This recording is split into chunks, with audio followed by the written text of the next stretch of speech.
지금 괄사를 사용하고 헤나는 조금 이제 머리에 이렇게 한 거고 머리가 변화가 있는 거잖아요. 그런데 저한테는 너무나 신기하고 감사한 게, 그리고 첫 번째 기적의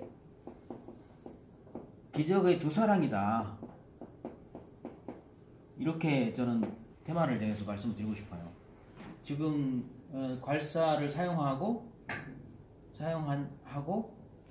사용한 지 며칠 만에, 그리고 지금 11일차 숙면을 취하고 있어요.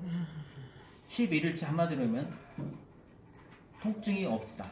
근데 사용을 네. 어떻게 하셨는데 그런 현상이 나타났는지, 사용은 제가 뭐 아침에 했는지 아니면 뭐 저녁에 자기 전에 예. 일도 하고 아침에 일어나서도 하고 조금씩 요령이 저도 생기는 거예요. 특히 자기 전에 20-30분 정도 그 다리를 이렇게 그냥 거의 특별한 어떤 방법이 없이 문질러만 줘도 이게 효과가 있더라. 네. 저한테는 거의 구세주잖아요. 다리는 오른쪽에 있죠. 양쪽에 다. 교통사고로 어떻게 됐는데요? 제가 인사사고로 예. 멀쩡히 가다가 차에 치여가지고 붕 떠서 떨어지는 거예요. 제가 이제 굉장히 몸이 그런 운동신경이 있어서 피하는데 너무나 갑자기 저를 받아서 제가 그 상황에서 순간적으로 본네트를 딱 짚었어요. 순간적으로. 그리고 왼쪽으로 몸을 틀었어요.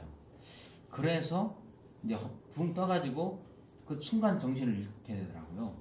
그래서 이제 허리로 떨어졌는데, 저 거의 또 무의식 중에도 낙법을 해가지고 그래서 이제 허리가 이제 이렇게 허리부터 떨어져서 등, 머리까지 떨어졌는데 큰 충격은 없었어요. 멀쩡한 거예요. 근데 일어나서 보니까 이게 손이 이제 낙법을 해가지고 손바닥으로 이렇게 딱 쳤으니까 바닥을 손이 좀 이렇게 얼얼하고, 그러고 이제 병원 갔더니 허리가 아프기 시작한 거예요. 바로 이제 그 응급실로 갔죠. 강원도 영월에서 강연 멋지게 잘 하고, 그 이후에 교통사고를 불의의 교통사고를 당해가지고 저는 그 사람이 한 방에 가는구나, 한순간에 죽을 수 있구나, 이런 것을 제가 체험을 했어요. 그래가지고 난생 처음으로 앰뷸런스에 실려서 강원도 영월에서 서울 송파까지 병원에 긴급 이제 후송이 됐죠. 제가 이제 앰뷸런스까지 실릴 정도니까 교통사고를 당한 거죠. 그래가지고 그 후로 2년 정도 치료를 했는데 후유증이 남아있는 거예요. 그 후유증이 그렇게 나타나는 거예요. 그래가지고 그 후유증에 대해서 고민을 참 많이 하고 있던 차였어요. 다리가 어디 뭐 발목? 그러니까 이렇게 이제 이렇게 다리 전체라고 보시면 돼요. 무릎 아래. 무릎 아래. 네. 발가락부터 무릎 아래에는 통증이 와요? 네. 마비 증세, 통증 증세, 예. 이런 게 이제 와요. 그게 지금 몇 년 된 거죠? 3년. 교통사고 3년 전에 왔으니까. 그래서 제가 오래 서 있는 것을 두려워하는 거예요. 그래서 사실 제가 그 전에는 설거지도 굉장히 열심히 하고 잘하는 사람인데, 가급적이면 안 하려고 하는 게 이제 그 오래 서 있는 것을. 그래서 이제 그런 기적의 두 사랑이다. 저한테 나타난 변화예요. 지금 11일차 통증 없이 숙면을 취하고 있다. 그래서 오늘 아침도 너무 기분 좋아서 명기 대표님께 이제 카톡을 드린 거죠. 네, 감사해서. 그래가지고 이건 정말 두 사랑을 사랑하게 됐다, 빠지게 됐다, 이렇게 말씀드릴 수밖에 없다, 이렇게 이제 생각이 들고요. 그리고 두 번째는, 그러면 왜 베트남인가?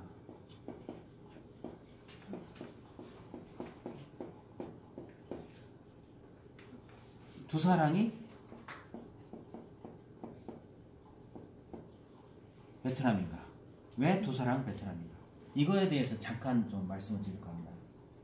이게 지금 첫 번째는 가장 현실적인 거예요. 2-1. 가장 현실적인 거예요. 작년 저희가 한배 컨텐츠 협회를 출범했는데 그 출범한 창립 세미나 행사가 12월 7일 날 있었어요. 국회에서. 근데 그 며칠 전에 발표가 법무부에서 났어요. 어떤 발표가 났는 거니 5년 복수비자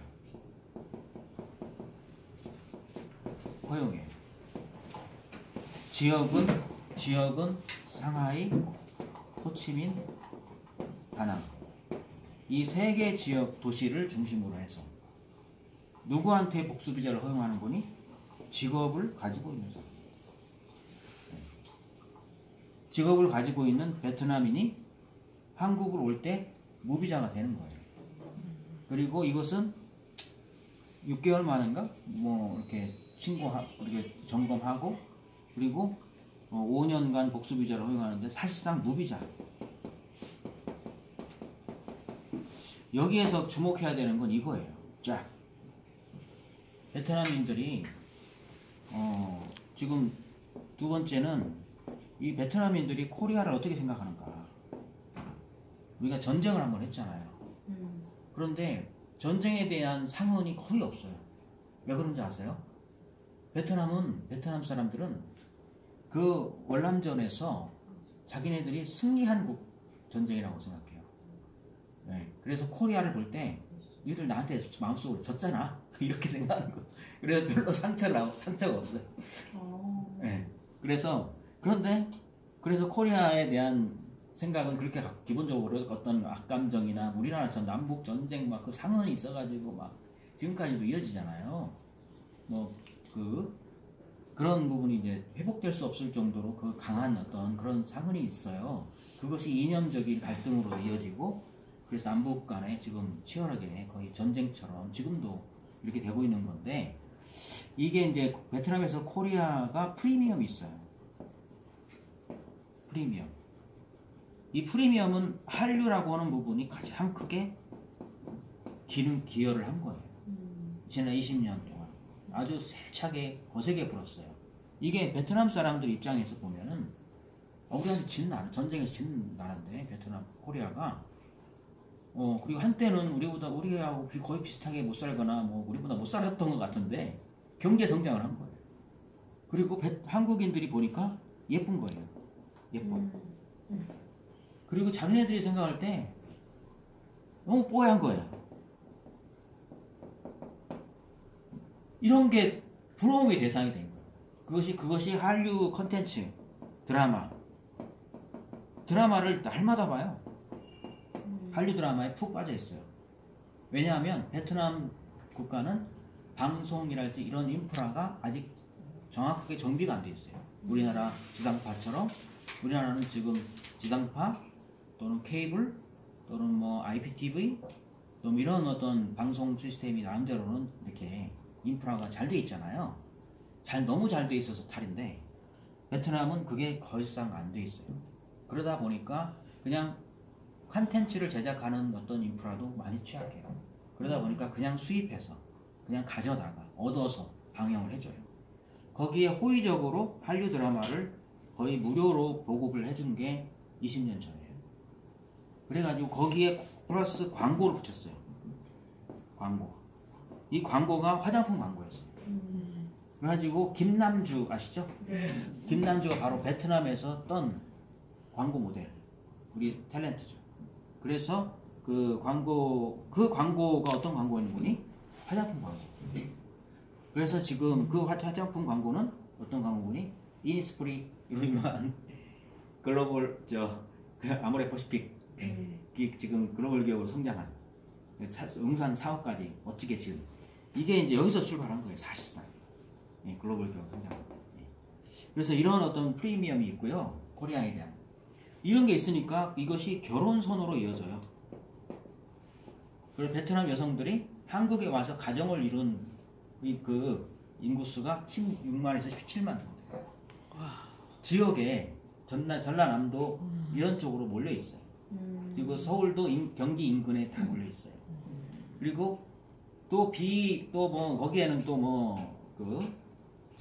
직업 불법 체류 이렇게 해가지고 직업을 얻는 그런 부분들이 일부 있어요.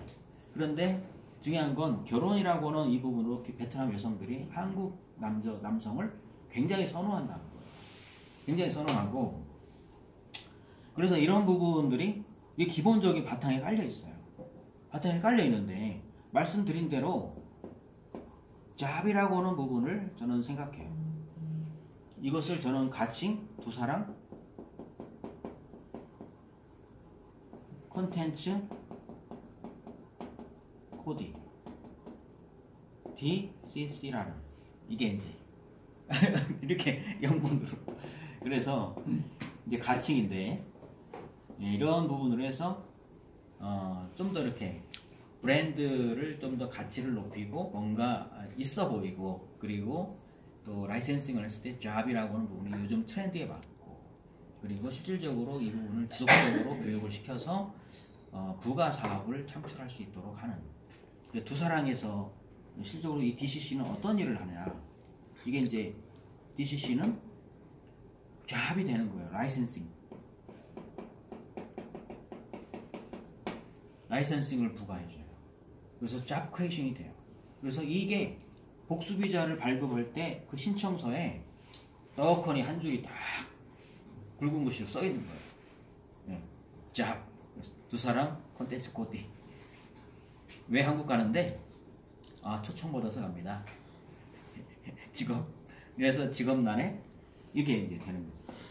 그래가지고 이런 부분을 이게 됐을 때, 이 선호, 이것 때문에 또 한국을 오고 싶어 해요. 네.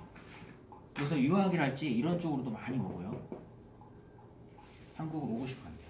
결혼을 하고 싶어서 오고, 유학하고 싶어서 오고, 일자리 때문에도 오고, 그리고 베트남에 이미 진출한 기업에 취업하기 위해서, 공부하기 위해서 오고, 이렇게 해서 한국을 많이 선호해서 옵니다.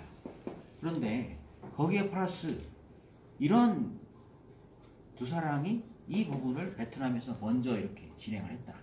상당한 뉴스죠. 저번에 우리 환경닷컴 게임톡의 박명기 대표님 오시잖아요. 기자 20년. 저도 이제 언론 미디어 이런 쪽으로 관련돼서 이제 경험이 많이 쌓였기 때문에 바로 이런 부분들은 뉴스 밸류가 있는 거예요.